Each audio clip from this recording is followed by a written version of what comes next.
جی ناظرین، ایک دفعہ پھر آپ کو خوش آمدید کہتے ہیں۔ میٹرو ون نیوز کی شب معراج کی خصوصی نشریات سر لامکاں سے طلب ہوئی۔ اس کے ساتھ میں ہوں آپ کا میزبان ڈاکٹر بلند اقبال۔ ناظرین، جب رسول اللہ صلی اللہ علیہ وآلہ وسلم جس رات معراج پر، یعنی جب رسول اللہ صلی اللہ علیہ وآلہ وسلم کو معراج کا یہ معجزہ عطا کیا گیا، جس سال یہ معجزہ عطا ہوا، یعنی اس سال رسول اللہ صلی اللہ علیہ وآلہ وسلم غمگین بھی تھے۔ ایک طرف عام الحزن، اور اس کے بعد پھر جو واقعہ طائف پیش آیا سفر طائف میں، تو رسول اللہ صلی اللہ علیہ وآلہ وسلم کو دراصل یہ خوشخبری دی گئی اور اللہ تعالیٰ کی طرف سے رسول اللہ صلی اللہ علیہ وآلہ وسلم کو ملاقات کا شرف بخشا گیا۔ ناظرین، جس طرح رسول اللہ صلی اللہ علیہ وآلہ وسلم ایک آسمان سے دوسرے آسمان، پھر تیسرے آسمان، پھر چوتھے آسمان، اسی طرح 7 آسمانوں پر تشریف لے گئے، وہاں مختلف انبیاء کرام سے ملاقات بھی ہوئی، اور رسول اللہ صلی اللہ علیہ وآلہ وسلم جب یہ شرف حاصل ہوا رسول اللہ صلی اللہ علیہ وآلہ وسلم کو اللہ تعالیٰ سے ملاقات کا، تو پھر اس وقت بھی رسول اللہ صلی اللہ علیہ وآلہ وسلم نے اپنی قوم کے لیے نماز میں کمی کی درخواست کی، اور یہ جو نمازیں جو ہم پہ ابتدائی طور پہ 50 نمازیں فرض کی گئی تھیں، یہ ہر دفعہ 5 نمازیں کم ہوتی رہیں، اور اس طرح تقریباً 9 مرتبہ رسول اللہ صلی اللہ علیہ وآلہ وسلم کی درخواست کے بعد 5 نمازیں ہم پہ فرض کی گئیں جو ہم ادا کرتے ہیں۔ آپ سوچیں کہ رسول اللہ صلی اللہ علیہ وآلہ وسلم کو اپنی امت کا کس قدر خیال تھا۔ وہ جانتے تھے کہ جو امت ہے، امت مسلمہ، وہ ہم 5 نمازیں ادا کرنے میں بھی بعض دفعہ جو ہے بہت تساہلی سے کام لیتے ہیں، اور اس میں بھی اکثر جو ہے نا، یعنی بہت سی دفعہ ایسا ہوتا ہے کہ ہماری نمازیں چھوٹ جاتی ہیں، لیکن آپ سوچیں کہ اگر یہ 50 نمازیں ہمیں ادا کرنی ہوتی تو شاید ہمارے لیے روزمرہ زندگی کے کام کرنا بھی ممکن نہیں ہوتے۔ بہرحال ناظرین، یہ معراج میں ہی یہ تحفہ امت مسلمہ کو دیا گیا، ساتھ میں روزے کا تحفہ بھی دیا گیا، اور رمضان المبارک کا وہ مہینہ جو اب ہم سے 1 مہینے کی دوری پر ہے، اس میں شب قدر اللہ تعالیٰ نے ہمیں عطا فرمائی، جس کی 1 رات کی عبادت 1000 مہینوں کی عبادت سے افضل قرار پائی۔ بہرحال اپنی اس ٹرانسمیشن کو مزید آگے بڑھائیں گے۔ بریک پہ جانے سے قبل گفتگو فرما رہے تھے پروفیسر ڈاکٹر محمد احمد قادری صاحب، تو میں ان سے درخواست کروں گا کہ سر اپنی گفتگو کو وہیں سے آپ کنٹینیو کریں، جب آپ نے فرمایا کہ یعنی یہ واقعہ معراج، اسے آپ اپنی عقل کی تمام تر جتنا علم آپ کو حاصل ہے اس پہ پرکھ لیں، اور اس کے ساتھ ساتھ اگر جذبہ عشق آپ کے اندر نہیں ہے تو پھر آپ اس واقعہ معراج کی حقیقت کو نہیں پہنچ سکتے۔ جی پروفیسر، جیسے آپ نے بھی سنت کلام میں بار بار اشارہ دیا نماز کے جانب، روزے کے جانب، اور جو فرائض ہیں، اور جو یہ سب اس وقت ہوتا ہے کہ جب آپ اس تحفے کی اہمیت کو سمجھیں کہ حضور نے کیا دیا ہمیں، کیونکہ ہم تو یہ جانتے ہیں نا کہ جو کچھ ہمیں ملا حضور کی برکت سے اور حضور کے وسیلے سے ملا، اور یہ جو حضور کا فرمان ہے کہ الصلاۃ معراج المومنین، اور سرکار کا یہ فرمان ہے کہ معراج، تو یہ جو معراج کا جو لفظ ہے، اب اس میں اسراء اور معراج اور یہ پورا سفر، یہ سب کا سب اصل میں انسانی تربیت کے وہ بنیادی ادارے تھے جو قائم کیے گئے، اور قرآن کریم کا یہ ارشاد وما آتاکم الرسول فخذوہ وما نہاکم عنہ فانتہوا، جو تمہیں رسول کریم صلی اللہ علیہ وسلم دے دیں وہ لے لو، اور جس سے روک دیں بس رک جاؤ، اس کے علاوہ کچھ بھی ایمان نہیں ہے۔ ایمان اسی کے بیچ میں جو حضور نے عطا کیا وہ لے لیا۔ اب عطائے مصطفیٰ میں سب سے پہلی جو عطا ہے جو اللہ تبارک و تعالیٰ نے ہم تک پہنچائی، وہ کیا ہے؟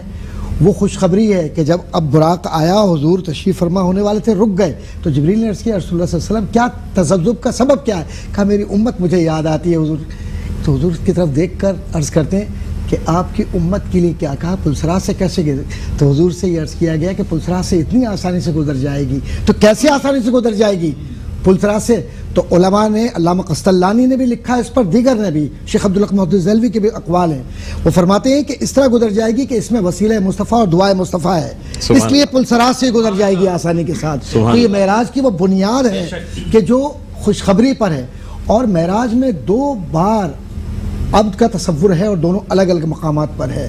سبحان الذی اسریٰ بعبدہ، اب یہاں پر عبد بمعنی کیا ہے؟ بمعنی عبد کو اگر آپ ترجمہ میں لیں تو غلام کے معنوں میں یا جن معنوں میں بھی آپ کریں، یا لیکن یہاں پر جو ترجمہ کرتے ہیں ادب کا وہ کرتے ہیں محبوب کا، محمد مصطفیٰ صلی اللہ علیہ وسلم کی ذات گرامی، اے محبوب ہم نے تمہیں بلایا لِنُرِيَهُ مِنْ آیاتنا، ہم اپنی آیتوں میں سے، نشانیوں میں سے، اور سب سے بڑی نشانی تو تم ہو ہماری، جس کو ہم نے دنیا تک پہنچا دیا، اور قَدْ جَاءَكُم مِّنَ اللَّهِ نُورٌ وَكِتَابٌ مُّبِينٌ کہہ کر یہ بتلا دیا کہ کتاب بھی تم ہو، لوح بھی تم ہو، قلم بھی تم ہو، اور تمہاری محبت ہم نے جسے عطا کر دی اسے معراج مل گئی۔ سبحان اللہ۔ اور اب یہ جو نماز ہے جو ترک کرتا ہے، جو جان بوجھ کر ترک کرتا ہے، وہ گناہگار ہے، اور علماء کے فتاوی موجود ہیں اس پر۔ لیکن ایک بات عرض کرتا چلوں کہ اگر ہم یہ دعویٰ کریں کہ ہمیں بخشش چاہیے، ہمیں عطا چاہیے، ہمیں کرم چاہیے، تو آج کی رات ہم اپنے آپ سے وعدہ کریں کہ واقعی کچھ بھی نہیں تو جیسے بھی ہو ہم نماز تو ضرور پڑھیں گے۔ بے شک اگر ہم نے یہ شروع کر دیا نا کہ 5 نمازوں میں سے ہم نے 1 سے شروع کیا، 2 سے شروع کیا، 3 سے شروع کیا، ایک دفعہ سرکار کی بارگاہ میں ہاتھ پھیلا دیں گے نا تو اتنا کرم بالائے کرم ہوگا بقول بہزاد کے کہ پھر ہاتھ کبھی خالی نہیں رہے گا۔ بے شک۔ اور اب یہ جو رمضان المبارک آ رہا ہے، یہ تو بہترین زمانہ ہے، یہ رجب اور یہ رمضان اور آنے والا ہر پل سرکار مدینہ صلی اللہ علیہ وسلم کا پل ہے۔ میں کہتا ہوں کوئی بھی زمانہ ایسا نہیں ہے جو سرکار کی نگاہ سے اوجھل ہو۔ حضور کریم صلی اللہ علیہ وسلم کی سنت مبارکہ کو اپنی زندگی کا حصہ بنانا صرف اس لیے نہیں ہے کہ ہم صرف تذکرہ کریں کہ ہم وہ امت ہیں کہ جو بہترین امتوں میں سے ہے، اور یا پھر یہ کہ ایک ایسی امت ہے جو خیر کی طرف بلاتی ہے اور برائی سے روکتی ہے۔ بے شک قرآن کا حکم ہے، بے شک حضور نے بھی اسی طرح سے فرمایا، لیکن دعویٰ اور جواب دعویٰ یہ ہے کہ ہم کردار سے ہی ثابت کریں کہ ہم حضور کے وہ پیار کرنے والے ہیں جو کسی سے نفرت نہیں کرتے، حسد نہیں کرتے، جھوٹ نہیں بولتے، تکبر نہیں کرتے، نخوت کو گلے نہیں لگایا، علم پر اتراتے نہیں ہیں، عبادت پر اور زہد و تقویٰ کے نشانیوں کو ہم اس لیے ظاہر نہیں کرنا چاہتے کہ ہم کوئی عالم یا متقی کہلائیں، بلکہ اس لیے کہ ہم اللہ کے نبی کے غلام ہیں اور یہ تقویٰ ہماری پہچان ہے، اور تقویٰ معراج ہے مومن کی۔ بے شک۔ اور تقویٰ کی بنیاد ہی اس بات پر ہے کہ آپ نے سیرت مصطفیٰ کو زندگی کا حصہ کیسے بنایا۔ تو یہ معراج مصطفیٰ صلی اللہ علیہ وسلم کا تذکرہ کرنا کہ کس طریقے سے گئے، لال میں نے ایک ٹیلے کو دیکھا، حضرت موسیٰ علیہ السلام کیسے عبادت فرما رہے تھے، پھر آسمانوں پر گئے، حضرت آدم سے لے کر تمام انبیاء سے گفتگو، اور پھر اس کے بعد اللہ تبارک و تعالیٰ کی موجودگی کو اور محبت کو اس طرح سے محسوس کرنا کہ زرقانی نے لکھا کہ جیسے قلب میں ٹھنڈک محسوس ہو رہی ہے۔ اور پھر اس کے بعد جو قرآن کریم کا یہ ایک انداز ہے جس کو آپ فصاحت لغویہ کہتے ہیں، اس کے اندر فقاب قوسین او ادنا، اس کا ترجمہ کوئی کرے، فتدلہ کا کوئی ترجمہ کرے، کوئی مترجم ترجمہ نہیں کر سکتا، یہاں تک کہ اہل زبان خود اپنے لغہ فصاحہ کے اندر بھی اس کو بیان نہیں کر سکتے۔ کیوں کہ معراج بیانیہ نہیں ہے، معراج تو عاشقانہ ہے۔ بے شک بے شک، اس میں کوئی شک نہیں کہ عشق نہ ہو، عقیدہ نہ ہو تو آپ کسی صورت بھی کس طرح بیان ہی نہیں کر سکتے۔ اچھا، ہمارے ساتھ مفتی محسن قادری صاحب بھی موجود ہیں، ہمارے ساتھ مفتی زاہد اسلم صاحب بھی موجود ہیں۔ مفتی صاحب، آپ سے سر میں جاننا چاہوں گا کہ یعنی یہ جو واقعہ معراج ہے جس کا ہم تذکرہ بھی کرتے ہیں، اس کے ساتھ ساتھ شق صدر کا بھی تذکرہ کیا جاتا ہے معراج کی ابتدا میں، وہ ذرا بیان فرما دیجیے گا۔ بسم اللہ الرحمن الرحیم۔ تیری معراج کے تو لوح و قلم تک پہنچا، میری معراج کے میں تیرے نقش قدم تک پہنچا۔ آج کی یہ ٹرانسمیشن یقیناً بڑی ایمان افروز ہے، بڑی خوبصورت ہے، اور اس ٹرانسمیشن کا آغاز بھی بڑے عالیشان طریقے سے آپ نے فرمایا، پھر تلاوت قرآن پاک سے ہوا۔ یاد رکھیں، ابتداً میں یہ عرض کرنا چاہوں گا کہ جو واقعہ معراج ہے اس کی حقیقت کیا ہے، اور یہ واقعہ معراج کس انداز میں میرے آقا امام الانبیاء نبی پاک علیہ الصلوۃ والسلام نے کیا۔ اللہ تعالیٰ نے اس واقعہ معراج کو قرآن کریم کے اندر 3 طریقے سے بیان فرمایا۔ پہلا طریقہ پارہ نمبر 15 کی آیت نمبر 1 میں آیا، سبحان الذی اسری بعبدہ لیلا من المسجد الحرام۔ اس کے بعد دوسرا طریقہ یہ ہے کہ وما جعلنا الرؤیا التي اریناک الا فتنۃ للناس، اور تیسرا طریقہ جو پارہ نمبر 27 کے آیت نمبر 1 سے لے کر آیت نمبر 17 تک بیان کیا گیا، کہیں پر فرمایا وَالنَّجْمِ اِذَا ہَوَا۔ یہاں پر یہ بھی ایک پریشانی ہے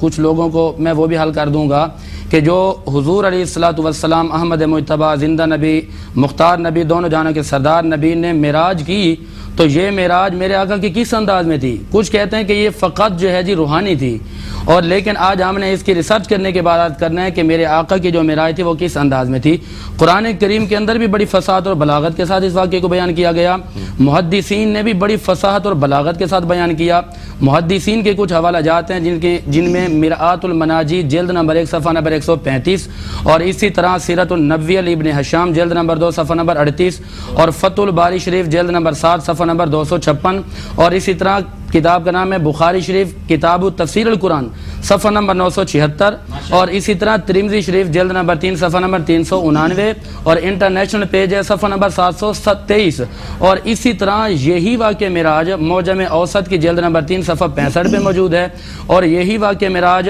امام زرقانی نے شرح زرقانی کے اندر لکھا جلد نمبر 8 صفحہ نمبر 75، اور اسی طرح یہی واقع معراج سیرت حلبیہ کے جلد نمبر 1 صفحہ نمبر 525 پہ موجود ہے اور 545 پہ موجود ہے۔ ان تمام محدثین کرام نے بڑی وضاحت کے ساتھ لکھا کہ اللہ تبارک و تعالی نے محبوب کو جو معراج کروائی تھی وہ معراج میرے آقا کی روحانی بھی تھی اور جسمانی بھی تھی۔ امام کستلانی نے اپنی کتاب کے اندر مواہب اللدنیہ کے جلد نمبر 2 صفحہ نمبر 341 پہ لکھا کہ میرے آقا نے جو معراج کی یہ تمام انبیاء کی معراجوں سے افضل و بالا معراج تھی، اور فتاوی رضویہ شریف کے جلد نمبر 15 صفحہ نمبر 74 پہ میرے امام اہل سنت نے یہاں پر لکھا، اور پھر تفسیر قرطبی جلد نمبر 5 صفحہ نمبر 145 پہ یہ کلام کیا گیا کہ وما جعلنا الرؤیا التي اریناک الا فتنۃ للناس، کہ اللہ تعالی نے پیارے حبیب علیہ الصلوۃ والسلام کو جو معراج کروائی تھی وہ معراج رب العالمین نے اپنے محبوب کو جسمانی بھی کروائی تھی اور روحانی بھی کروائی تھی۔ امام کستلانی نے مواہب اللدنیہ کے اندر لکھا کہ آپ کو تقریباً 34 مرتبہ معراج کرائی گئی، جس میں 33 مرتبہ تو روحانی تھی، اور جو 34ویں بار معراج کرائی گئی اللہ تعالی نے فرمایا کہ محبوب پوری کائنات چاہتی ہے کہ مالک راضی ہو جائے، اور میں تجھے لامکانوں پہ بلا کر یہ بتا دینا چاہتا ہوں کہ میں عرش کا رب چاہتا ہوں کہ محمد مصطفیٰ راضی ہو جائے۔ اور پھر اس شک صدر کے بارے میں عمدۃ القاری جلد نمبر 11 صفحہ نمبر 603 پہ لکھا گیا، اور اسی طرح یہی بات جو ہے سیرت حلبیہ کے جلد 1 کے اندر لکھی گئی ہے، اور یہی بات جو ہے امام کستلانی نے لکھی اور امام زرقانی نے لکھی ہے اور حافظ ابن حجر عسقلانی نے لکھی ہے۔ فرماتے ہیں کہ رسول اللہ کو جب حتیم کعبہ میں لٹایا گیا، اس کے بعد جبریل امین نے میرے آقا کا شک صدر کیا، سینہ کھولا گیا، الم نشرح لک صدرک، جس سینے کے اندر تمام فصاحتیں بھی رکھ دی گئیں، تمام بلاغتیں بھی رکھ دی گئیں، اور میرے آقا علیہ السلام کا جب شک صدر ہوا تو جبریل امین نے بڑے ادب کے ساتھ دھویا، اور اس کا غسل یعنی کہ اس کو دھونے کے بعد پھر اسی سینے کو دوبارہ اسی جگہ پہ سی دیا گیا۔ پھر اس کے بعد اگلی منزل جو ہے سفر کی، یہ عروج کی سر لامکان سے طلب ہوئی، پھر یہاں سے جو عروج کی طرف جاتے ہیں یہ ایک الگ نئی منزل شروع ہو جاتی ہے۔ بہرحال یہ تو قاعدہ مسلمہ ہو گیا کہ میرے آقا امام الانبیاء نبی پاک علیہ السلام کی جو معراج تھی وہ جسمانی بھی تھی، روحانی بھی تھی۔ قرآن میں بھی آ گیا بعبدہ، لفظ عبد، اللہ نے فرمایا کہ اللہ نے سیر کری اپنے بندے کو، یہ نہیں فرمایا کہ اس کی روح کو کروائی، بلکہ بندے سے مراد یہ ہے کہ اس عرش کے ہر طریقے سے ایک فزیکل جرنی، ایک جسمانی سفر جو کہ اس کا کچھ زمینی حصہ اور پھر اس کے بعد آسمانی حصہ شروع ہوتا ہے۔ بہرحال ناظرین ایک وقفے کے بعد دوبارہ آپ کی خدمت میں حاضر ہوتے ہیں۔ دیکھتے رہیے میٹرو ون نیوز کی یہ خصوصی نشریات سر لامکان سے طلب ہوئی۔ جی ناظرین ایک دفعہ پھر آپ کو خوش آمدید کہتے ہیں میٹرو ون نیوز کی شب معراج کی خصوصی نشریات سر لامکان سے طلب ہوئی۔ اس کے ساتھ میں ہوں آپ کا میزبان ڈاکٹر بلند اقبال۔ ناظرین یہ محفل جو آج ہم نے سجائی ہے شب معراج کی خصوصی محفل، جس میں ہم گفتگو بھی کر رہے ہیں اور ساتھ ساتھ رسول اللہ صلی اللہ علیہ وسلم کی شان میں نعت رسول مقبول صلی اللہ علیہ وسلم پیش کرنے کی بھی سعادت حاصل کر رہے ہیں۔ تو اس وقت میں درخواست کروں گا سید ریحان انور سے کہ وہ بارگاہ رسالت مآب صلی اللہ علیہ وسلم ہدیہ عقیدت پیش کرنے کی سعادت حاصل کریں۔ درود پاک پڑھیں سب اللہم صلی علی سیدنا محمد۔ نوری محفل پہ چادر تنی نور کی، نور پھیلا ہوا آج کی رات ہے، چاندنی میں ڈوبے ہوئے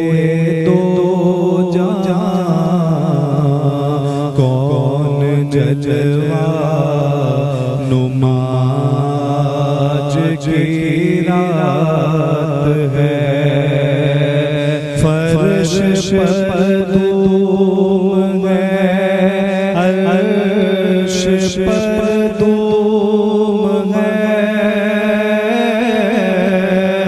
بد نصیبی ہے اس کی جو محروم ہے، پھر ملے گی یہ شب کس کو معلوم ہے، پھر ملے گی یہ شب کس کو معلوم ہے، ہم پہ لطف خدا آج کی رات ہے، مل کے کہتے ہیں چاندنی میں ہے ڈوبے ہوئے دو جہاں، کون جلوہ نما، اور مانگ لو چشم تر مانگ لو، درد دل اور حسن نظر مانگ لو، کملی والے کی کنری میں گھر مانگ لو، کملی والے کی کنری میں گھر مانگ لو، مانگنے کا آج کی رات ہے، اور شب معراج کے حوالے سے کو سماعت کریے کہ خوب ہونے دو اشکوں کی برسات کو، دو سلامی محمد کی بارات کو، چوم لو آج کی رات کو، چوم لو آج کی رات کو، شب قدر کے گم آج کی رات ہے، چاندنی میں ہے ڈوبے ہوئے دو جہاں، کون جلوہ نما آج کی رات ہے۔ سبحان اللہ، جزاک اللہ، بہت خوبصورت کلام پیش کیا آپ نے۔ ناظرین، ہماری سوشل میڈیا پہ اور مختلف دوسرے فورمز پہ آج کل بہت سے لوگ جو ہیں وہ کچھ لوگوں کو کنفیوز کرنے کی بھی کوشش کرتے ہیں، یعنی مستشرقین جو کہ خاص طور پہ ہمارے عقائد اور امت مسلمہ کو کنفیوز کرنے کے لیے مختلف سوالات اٹھا دیتے ہیں۔ اسی طرح آج کل ایک سوال یہ کیا جاتا ہے کہ شب معراج 27ویں شب رجب کی ہے، تو یہ کس طریقے سے یہ بات ثابت ہوتی ہے کہ آج کی رات جو ہے وہ رسول اللہ صلی اللہ علیہ وآلہ وسلم کو معراج عطا کی گئی؟ یہ سوال میں کرنا چاہوں گا، ہمارے ساتھ پروفیسر ڈاکٹر محمد احمد قادری صاحب موجود ہیں۔ چاہوں گا کہ ہماری جو نوجوان نسل ہے جس کو کہ اس قسم کے سوالات کر کے اور ان تمام پوسٹس کے ذریعے، سوشل میڈیا کے ذریعے، تاکہ لوگوں کو، یعنی جو لوگ نہیں چاہتے، یا خاص طور پہ وہ لوگ جو کہ دائرہ اسلام میں نہیں ہیں، ان کی کوشش ہوتی ہے کسی نہ کسی طرح سے ہماری نوجوان نسل کو بھٹکایا جائے، انہیں کنفیوز کیا جائے ان حوالوں سے جن پہ ہم اپنا پختہ عقیدہ رکھتے ہیں۔ تو ڈاکٹر صاحب یہ بتائیے گا کہ کون سی نشانیاں اور کیا کیا حوالے موجود ہیں کہ شب معراج جو ہے وہ رجب المرجب کی 27ویں شب ہے؟ ڈاکٹر صاحب، آپ نے بہت ہی اہم بات کی، اور میں خاص طور پہ اپنے نوجوانوں سے مخاطب ہو کر یہ بات کہوں گا کہ یہ سوشل میڈیا یا جو سماجی ابلاغ عامہ ہے، یہ دودھاری تلوار ہے، اور اس دودھاری تلوار پر زیادہ تر وہ لوگ کام کر رہے ہیں کہ جو کسی بھی اعتبار سے انسانوں کی فلاح و بہبود نہیں چاہتے، بلکہ یہ چاہتے ہیں کہ انتشار پیدا ہو، اور خاص طور پر ذات مصطفیٰ صلی اللہ علیہ وسلم کے حوالے سے جو سوالیہ نشانات اس میں دو طرح کے لوگ ہیں، ایک وہ ہیں جو بظاہر مسلمان نظر آتے ہیں لیکن باطن میں مسلمان نہیں ہیں، لیکن فرضی ناموں کے ساتھ وہ سامنے آتے ہیں۔ دوسری بات، یہ وہ اورینٹلسٹ ہیں جو عربی علوم کے ماہرین ہیں اور جن کا کام بہت مضبوط ہے، جن کی تحقیق کو آپ رد نہیں کر سکتے، لیکن ان کا کام یہ ہے کہ اختلافی چیزوں کو جمع کر کے اور روایات کو جمع کیا۔ مثال کے طور پر علم الانساب کے ماہرین یہ جانتے ہیں کہ بہت سارے لوگوں کے نام ایسے جو ملتے جلتے ہیں اور جن پر مطلب یہ ہے کہ ماضی کے اندر بہت سارا کچھ لکھا گیا، اور ان کے ناموں کو جمع کرنے کے بعد یہ کوشش کرتے ہیں کہ ان ناموں کو مسلمانوں میں لا کر یہ بتلا دیا جائے کہ یہ فلاں فلاں مفکر مسلمان کا جو تھا اس نے یہ کہا، لہٰذا اب اس کی وجہ سے اب تم کیا کہو گے۔ اچھا، چونکہ مطالعے کی کمی ہے آج کل مسلمانوں میں، اتنا وقت میرے خیال ہے کہ ہم نہیں دے پاتے، کتابوں کو نہیں پڑھ پاتے۔ مثلا قبلہ مفتی صاحب نے ابھی گفتگو کی تھی تو انہوں نے حوالہ دیا مواہب لدنیہ کا، اور انہوں نے حوالہ دیا بہت سارے تفاسیر کا، میں اگر اس میں جاؤں گا تو بہت زیادہ وہ ہوگا، مسانید کا حوالہ دیا انہوں نے۔ کتنے لوگ ہیں جو اس تک پہنچ سکتے ہیں اصل کی طرف، کیونکہ عربی متن کا پڑھنا، پھر اس کو سمجھنا، اور پھر اگر عربی آج کے زمانے میں جو بات کر رہے ہیں نا ہم، یہ لغتیں جو لغت استعمال کی جا رہی ہے یہ لغت عامہ ہے، یہ لغت فصاحہ استعمال نہیں ہو رہی۔ اب لغت فصاحہ خود عرب نہیں جانتا، عرب کو بھی نہیں پتا کہ لغت فصاحہ کیا ہے، تو ایک تو اس کا فائدہ مستشرقین اٹھا رہے ہیں۔ دوسرا، جو نوجوان وہاں بیٹھا ہوا ہے وہ فن کا ماہر نہیں ہے، وہ صرف یہ دیکھتا ہے یہ حدیث آ گئی، نعوذ باللہ من ذالک، نبی کریم صلی اللہ علیہ وسلم نے فرمایا، اس کے اندر سند کیا ہے، اس کی بنیاد کیا ہے۔ مثلا اب یہ کہہ دیا آسانی کے ساتھ کہ مسلمانوں کے تو تاریخ کے اندر صرف اختلاف ہی اختلاف ہے، اور اس کے اندر ہر واقعے کے اندر فلاں چیز کب فرض ہوئی، اس میں اختلاف، فلاں کیا ہوا اس میں اختلاف، فلاں کیا ہوا اس میں۔ تو یہ رجب کا جو واقعہ 27 کا ہے، اس کی جو تفاصیل، میں تفسیر نہیں کہہ رہا، تفاصیل موجود ہیں، ان تفاصیل کے اندر تابعین تابعین مجاہد ہے، قتادہ ہے، انہوں نے باقاعدہ لکھا ہے اس پر، اور پورے ابواب قائم کیے ہیں کہ کیسے 27 تاریخ جو رجب کی ہے وہ معراج حضور کریم صلی اللہ علیہ وسلم کی، اور حضور نے کس طریقے سے ان کی علامات کو بیان کیا۔ جب حضور جنت دوزخ کا بتلا رہے ہیں تو وہ تاریخ کا نہیں بتلائیں گے کہ میں اس تاریخ کو گیا، کب گیا اور کب۔ جب یہ معلوم ہے کہ گھر کی جو ام ہانی کے دروازے کی جو اندر کی جو کنڈی ہے وہ ہل رہی ہے، جو اقصا کا پانی جو ہے وہ، اس پر اگر میں تفصیلات میں جاؤں، اب شک کون کرتا ہے؟ ڈاکٹر صاحب آپ نے بڑی پیاری ایک بات کہی تھی، آپ نے جملہ